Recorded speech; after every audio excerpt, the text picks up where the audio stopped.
สำบายดีพ่อแม่พี่น้องสำบายดียามสวยๆพี่น้องมื้อนี้หาคนมาเกี่ยวเขาเนาะ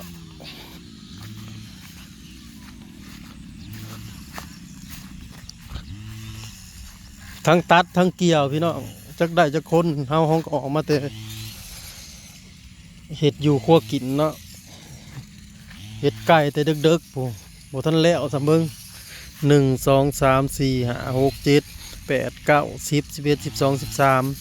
14 15 16 17 18 19 20 21 22 23 24 25 26 27 คนพี่น้อง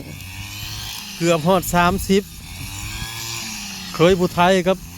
พอไก่น้อยน่ะเป็นผู้ตัดมันแล้วคาบเศร้า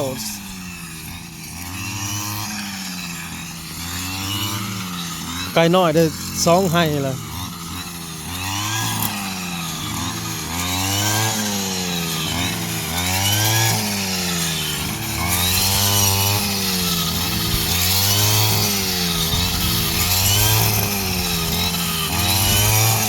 แล้วบ่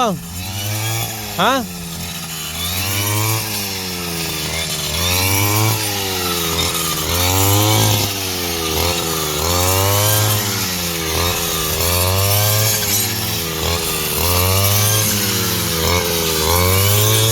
แล้วบ่ขับเศร้าแล้วบ่เนี่ยแล้วอ่ะทั้งตัดทั้งยองเขาเลยเขาว่าแล้วอยู่ได้ชีโบเล่เคยผู้ไทยมาตัดคอยผู้ทีมงานกันเลย27 คน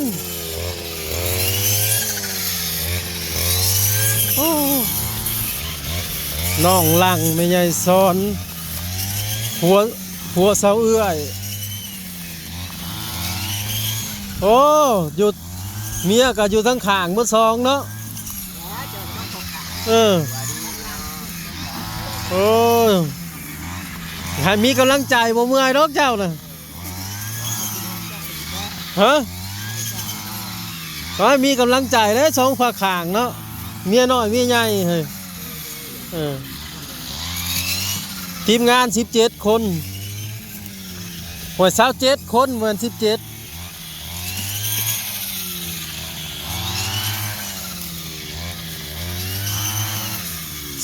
4 6 7 2 4 6 4โอ้ให้ละ6 7 คน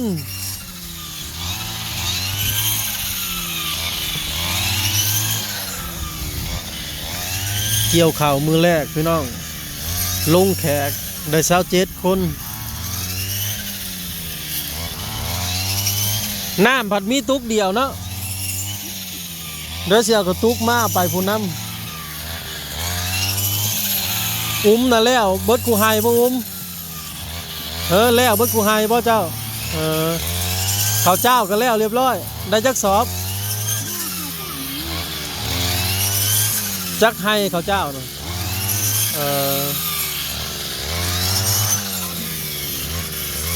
ผู้ไปเบิ่งทั้งส่วนผู้พี่น้อง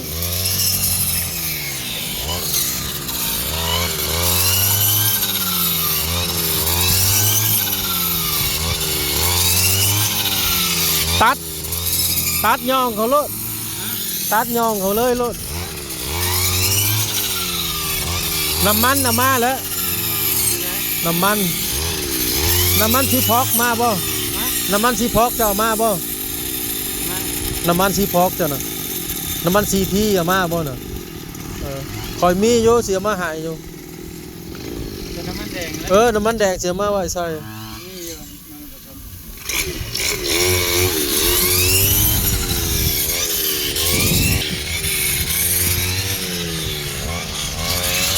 เขาก็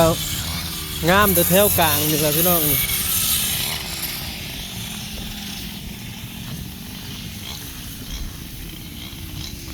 หัวหน้าตรวจงาน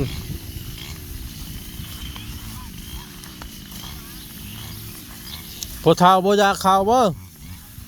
ขึ้นกินเด้อฮะโอ้เคยล่ะ2 4ให้นี่4 คนนะสาว4อยู่ผู้เดียว กันไรกับพอมือ แม่นแล้วนะให้ละ4-5คนเนาะข้าวบ่งามบ่ได้เนาะ คือจำได้นี่ให้หนึ่ง4 คน ว่าข้าวบ่งามเนาะข้าวบ่มันตายได้ข้าวเนาะงามอยู่บ่หนักเยอะ ตั้งแต่เห็นมามีเขาอันนี้หน้าตรงนี้เลย เออ ทำที่เกี่ยวมา สิได้แล้วคาบเศร้าอยู่บ่เคยละเออเพราะว่าเชียเขาตัดย่องมาเลยมันแล้วแล้วก็แล้ว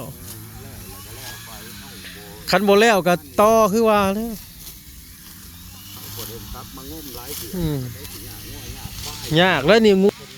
บ่ทันแล้วได้อเฮ็ดน่ะมันสิมางัวออกเดี๋ยวนี้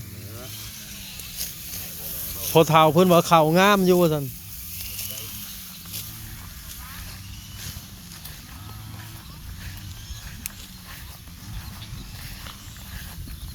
27 คนโอ้สร้างน้อยสร้างใหญ่กินข้าวเช้าเลยบ่เอออีลุงเฮาก็โอ้ยลุงก็มาเกี่ยวเขาวเงินจนบ่มีหมองไว้ อ้าวพอมันหลอก เขาเฮือนบ่ บ่ให้เขาโดไปอันนั้น เออ ขึ้นไปบ่เล่นไปบ่เงินขึ้นมาว่าเขามาหลักเงินกูบ่ว่า ลุงเฮาพี่น้อง แท้ๆเลย ที่หนวดเพิ่นก็มาซอยน้องสาว สบายดีพี่น้องทั้งหมดเมืองหน้าภายในประเทศและต่างประเทศ นี่แหละคือเกี่ยวเขาเนาะนี่คือการเกี่ยวเขาบ่ ตอนเช้าๆ7-8-9 โมงนี่แหละพี่น้องเอ้ย เพิ่นมาแต่เช้าพุ่น ก็เลยมาซอยเพิ่นแล้วตามหลังใช้ดอกแล้วอยู่ดอกมื้อนี้ก็ได้ เออ ก็บ่อันนั้นเฮิงบ่ได้ดอก ข้าวบ่งามเนาะลุง มันติด กว่า ผ้า พี่กายเลย หึ งามกว่าพี่กาย พี่กายนี่เจ้าก็มาบ่สร้างเนาะเออก ว่าพี่กายมันงามนี่เป็นปัญญา อันน่ะ เข้ามาติดผ้า เจ๊ชายได้อันลงมือน่ะ นี่ เออ อันนั้นเอาเครื่องจับบ่ ตัดน้ำยัน แล้วบ่ Ừ. เลี้ยวอยู่แต่ว่าหรือว่านั่นแหละบ่แล้วก็ยังน้อย ต้องรอ บ่แล้วก็มื้ออื่นยังต่ออีก ไปแถวไหนคะ อืม ค่ะไอ้พี่กาย ถ้ามันรถดูดน่ะเสียได้นี่ 14ให้ข่อยเอารถลง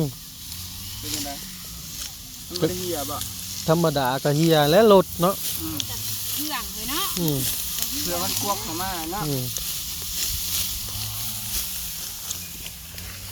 กวกมันเข้ามา สิเอางัวออกก็งัวเพิ่นออกครับยังอยู่ในรักครับ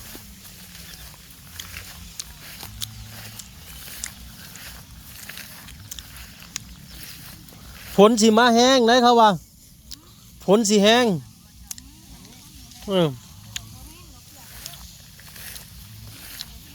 โอ้ทีมงานพอน้องเทนบ่ให้นี่นะโอ้น้องอ้วนพร้อม2 4 6 7 คน ปั่นกันเลยให้ละ7 ปลามีปลากันเบิด ว้ายเขาเจ้าปั่นกันยังวะ เกี่ยวใกล้ๆสิก็มือกัน เออ ฮังก็อยู่ใกล้ผู้สาวนี่ เออก ำลังแผนกันแล้วมั้ยนี่กำลังวิ่งหนีกันหมด น้องลีดแมนลีบ่ฮะบ่เกี่ยวบ่บ่เกี่ยวกับบ่เกี่ยวหยอกก็หยอกหยอกเลย ซ้อนอย่างเดียว หยอกเลยจะแมนลีได้ อ้วนอย่างอยากได้จะไม่อยากซ้อนอย่างเดียวเลย เออ บ่แม่นหมดก็ไปแล้วอ้วนนี่เมียซ้อนกันนั่นดิฮะบัวไอ้หลังนี่ สาวจอยเอ้าขอพระเจ้าบ่ได้มาโอ้ย เอาไปทันมา เออใช้ผู้หนึงน่ะชายว่า2 คนอันนั้นนี่ เข้ามาทำข้าง เขาค้าน ถ้าผมมากเขา อืม ก็ท่านแรกกันมือจะกินมากเขาจะว่า อืม แรกก็มือเลย จังว่า27 คนนะบุกุ้มก็ยามแล้วขอจะข่าวโบงามได้ งาม งามแต่ได้นี่แล้ว1 2 4ให้นี่บัดแถวนั้นน่ะมันบางๆนึง โอ้ต้องจะเปิดค่าที่โอ้เดี๋ยวมันร้อยไปจักไว้ โอ้คันได้100ขอให้เจ้าโลด อยู่เหมือนเดิมที่น่ะดูคนข้าวดีเลยงามอยู่ลุง งามอยู่ว่าปีแล้วนี่เจ้าก็มาบ่ไผได้มาเกี่ยวปีแล้วนี่ ผมบากินก็มา เออ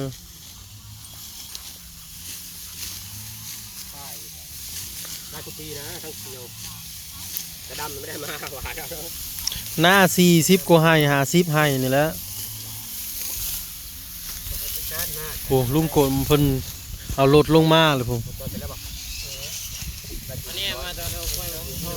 ก่อนครับผมก็ทายได้กี่ชอบ เก็บภาพไปเพียงเท่านี้พี่น้องพอกันคลิปหน้าสบายดี ไ